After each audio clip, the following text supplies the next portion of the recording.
A former Nigerian oil minister, Diezani Alison Madueke, is facing charges in several countries, accused of using her office to amass a fortune from bribery. VOA senior analyst Jeffrey Young details the scope of her alleged international criminal enterprise.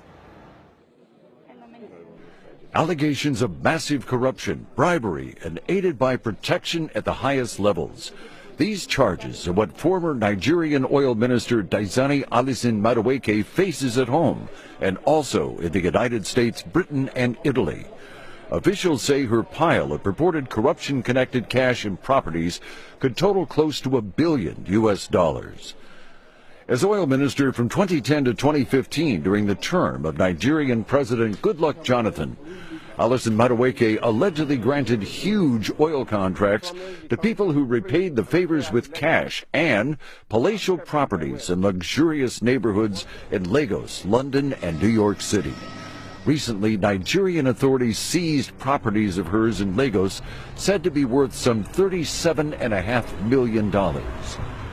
The latest legal action against her came in July 2017 with a U.S. federal civil suit seeking to seize some $140 million in assets, including a $50 million Manhattan condominium and an $80 million yacht allegedly obtained for her by two associates.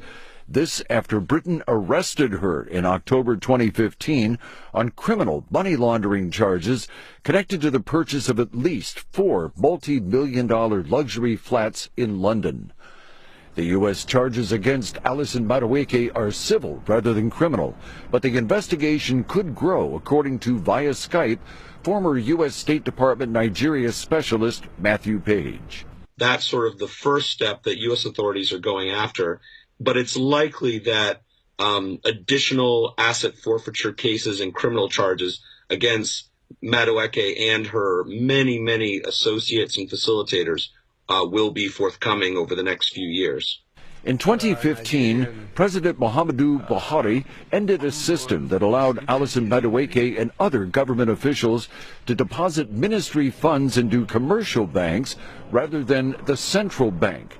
This provided huge opportunities for abuse, as explained via Skype from Cape Town by Stellenbosch University law professor Sophie Williams-Ellegsby. So when we had that system, there was a lot of scope for abuse, and that system was being abused. You would have public officials put government money in a deposit money bank, and they would cream off the interest, of course, with the collusion of banking officials themselves. A major investigation involving Alison Madueke is also underway in Italy, with an oil company called ENI and Shell.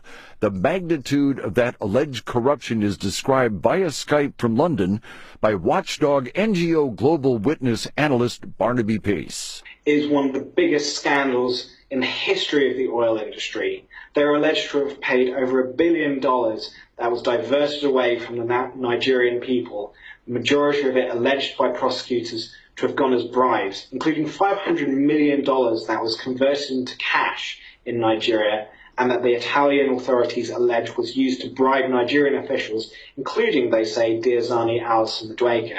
Muhammadu Buhari's successful 2015 Nigerian presidential bid was built in large part on his pledge to fight government corruption. While he has indeed taken steps in that direction, analysts say that the effort has to include scrutiny of all officials, present and former, regardless of their political affiliations. Jeffrey Young, VOA News.